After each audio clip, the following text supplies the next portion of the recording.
जरा सोचो, एक रात तुम्हारे बेडरूम का दरवाजा खुद ब खुद खुल जाता है। तुम्हारे बेड के बगल में एक छोटी सी डॉल रखी हुई है जो बिल्कुल तुम्हारी ही तरह दिख रही है। उस डॉल के सर में एक पिन चुभी हुई है और अचानक से अगली ही सुबह तुम्हारे सर में बहुत जोर से दर्द होने लगता है। वो दर्द इतना ज्यादा होता है कि डॉक्टर भी उसका जवाब नहीं दे पाते। ये कोई हॉरर मूवी का सीन नहीं है, ये एक रियलिटी है वुडू डॉल्स की। आज भी अफ्रीका के कई ट्राइब्स एक ऐसी काली विद्या का इस्तेमाल करते हैं जिसका नाम है वुडू डॉल्स। वुडू डॉल्स की दुनिया एक ऐसे अंधेरे में बसी हुई है जहां पर सिर्फ एक पिन से सामने वाले की जिंदगी बर्बाद हो सकती है। आज इस वीडियो में हम उसी वुडू डॉल की पूरी सच्चाई जानेंगे और जानेंगे इस वुडू डॉल का ओरिजिन आखिरकार कहां से हुआ था। तो चलिए ये वीडियो शुरू करते हैं। वुडू शब्द का असली मतलब होता है स्पिरिट। पुराने जमाने में लोग वुडू डॉल का इस्तेमाल अपने एंसेस्टर की स्पिरिट्स को या फिर नेचर के एलिमेंट को इन्वोक करने के लिए किया करते थे। लेकिन जहां लाइट होती है वहीं डार्कनेस भी होती है। जब अफ्रीकन स्लेव्स को कैरेबियन ले जाया गया तब उन्हीं के साथ ये वुडू डॉल भी गई। लेकिन वहां जाने से वुडू डॉल्स के फॉर्म में कुछ बदलाव आए। वुडू डॉल एक सिंबॉलिक आइटम होती है। ज्यादातर वुडू डॉल्स कपड़े, वैक्स या फिर लकड़ी की मदद से बनाई जाती है। इस वुडू डॉल में जिसके नाम की ये वुडू डॉल बनानी होती है उसका नाखून, बाल, कपड़ा, खून या फिर उसकी फोटो का इस्तेमाल किया जाता है ताकि वुडू डॉल और उस इंसान के बीच एक कनेक्शन पैदा किया जा सके। वुडू डॉल्स का इस्तेमाल सिर्फ लोगों को मारने या चोट पहुंचाने के लिए ही नहीं होता, और भी ऐसे कई रीजंस हैं जिनके लिए लोग वुडू डॉल का यूज करते हैं, जैसे फाइनेंशियल ब्लेसिंग या किसी की हीलिंग या फिर लव अट्रैक्शन जैसी चीजों में लोग वुडू डॉल का इस्तेमाल करते हैं। लेकिन परेशानी वहां आ जाती है जहां लोग इसका मिसयूज करना शुरू कर दें। अफ्रीका में हम जिन्हें विच डॉक्टर या शमन बोलते हैं वही लोग वुडू डॉल के मैजिक के मास्टर होते हैं। ये लोग वुडू डॉल के साथ उस इंसान का कनेक्शन बनाने के लिए बहुत सारे रिचुअल्स करते हैं। इस रिचुअल्स में ड्रमिंग, चैंट्स और कभी कभी एनिमल सैक्रिफाइस का भी यूज किया जाता है।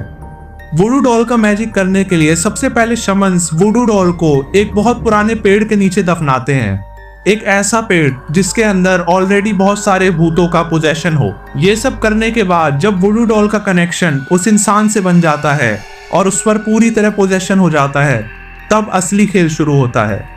ये कहानी है हाइती के एक रिमोट एरिया की जो कि बिल्कुल सच्ची है, लेकिन कुछ प्राइवेसी रीजंस की वजह से हम इसमें कैरेक्टर्स के नाम और जगह के नाम बदलकर आपको सुनाएंगे। हाइती के एक रिमोट एरिया में एलिसा, एक फ्रेंच टूरिस्ट, अपनी एंथ्रोपोलॉजी की रिसर्च करने आई थी, लेकिन शायद वो नहीं जानती थी कि ये रिसर्च उसकी आखिरी रिसर्च बन जाएगी।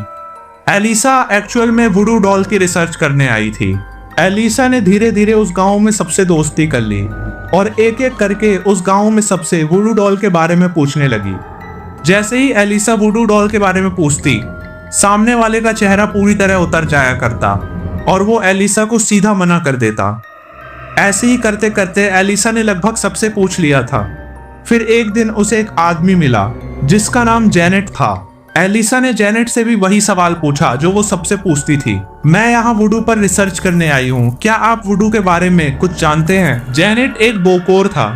बोकोर का मतलब वो लोग जो वुडू की प्रैक्टिस किया करते हैं। जेनेट ने एलिसा से बोला, अगर तुम वुडू के बारे में जानना चाहती हो तो आज रात को पास के ही कब्रिस्तान में मुझे मिलना, क्योंकि आज रात को वुडू की प्रैक्टिस उस कब्रिस्तान में होने वाली है।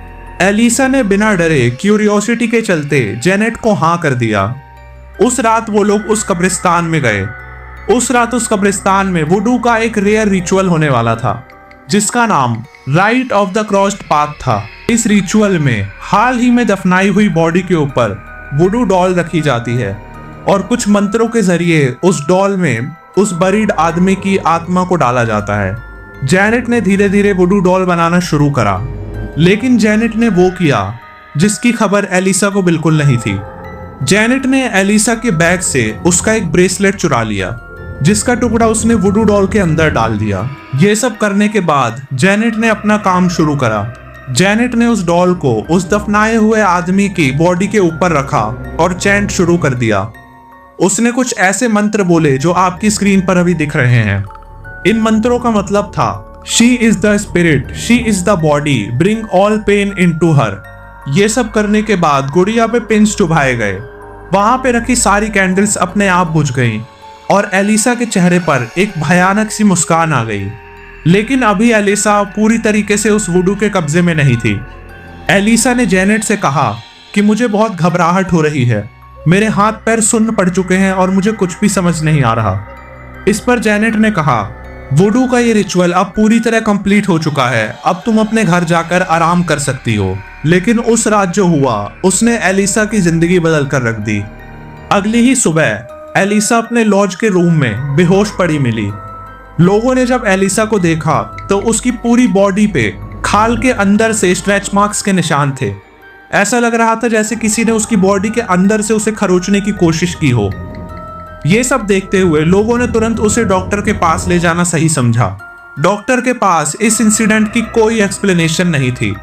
3 दिन बाद एलिसा को वापस फ्रांस भेज दिया गया। फ्रांस पहुंचने के अगले ही दिन एलिसा के परिवार वालों ने एक पुलिस कंप्लेन फाइल की, क्योंकि एलिसा ने उसी दिन अपने चेहरे को एक सीजर से पूरी तरह खरोच लिया था। उसका बिहेवियर पूरी तरह बदल चुका था।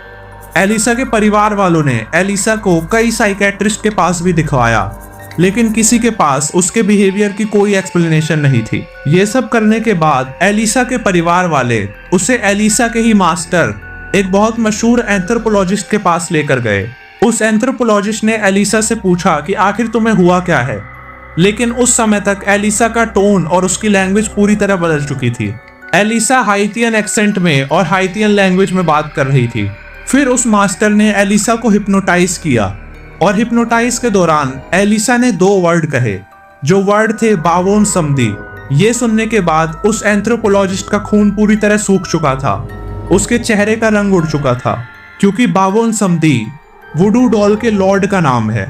एलिसा के परिवार ने उसे कई जगह दिखाया और पूरी कोशिश करी कि एलिसा पहले की तरह ठीक हो जाए, लेकिन ऐसा कुछ भी नहीं हुआ। एलिसा को अंत में मेंटल असाइलम भेजना पड़ा।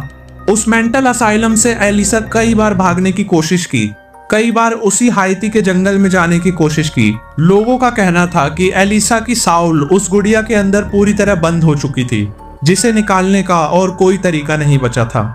कुछ मशहूर साइकोलॉजिस्ट कहते हैं कि ब्लैक मैजिक का असर सिर्फ फिजिकली नहीं होता, मेंटली भी होता है। जब भी किसी को लगता है कि उस पर ब्लैक मैजिक हुआ है, तब उसके बिहेवियर में बहुत सारे बदलाव खुद ब खुद आने लग जाते हैं। एलिसा के साथ जो हुआ उसकी कोई भी लॉजिकल एक्सप्लेनेशन अवेलेबल नहीं थी। आज भी ऐसे कई केसेस डॉक्यूमेंटेड हैं जिनमें वुडू डॉल के जरिए कई लोगों को नुकसान पहुंचाने या इवन मार देने तक की कोशिश की गई है। अफ्रीका के कई रीजन्स में वुडू डॉल का रिचुअल इतना ज्यादा बढ़ चुका था कि गवर्नमेंट को इसे ऑफिशियली बैन करना पड़ा। गवर्नमेंट ने कई ऐसे लोगों को पकड़ा जो रिचुअल मर्डर्स में शामिल थे। वुडू डॉल $1 बिलियन का अंडरग्राउंड बिजनेस बन चुका है। बहुत सारे पॉलिटिशियंस और बिजनेसमैन शमन्स को हायर करते हैं वुडू डॉल का मिसयूज करने के लिए और अपने दुश्मनों को उनके अंजाम तक पहुंचाने के लिए। तो क्या वुडू रियल है? क्या एक गुड़िया किसी की लाइफ खराब कर सकती है? कमेंट में अपना ओपिनियन जरूर दें। और अगर ये वीडियो आपको पसंद आई हो तो इसे लाइक करके चैनल को सब्सक्राइब करना ना भूलें। मिलते हैं अगली वीडियो में, तब तक के लिए धन्यवाद।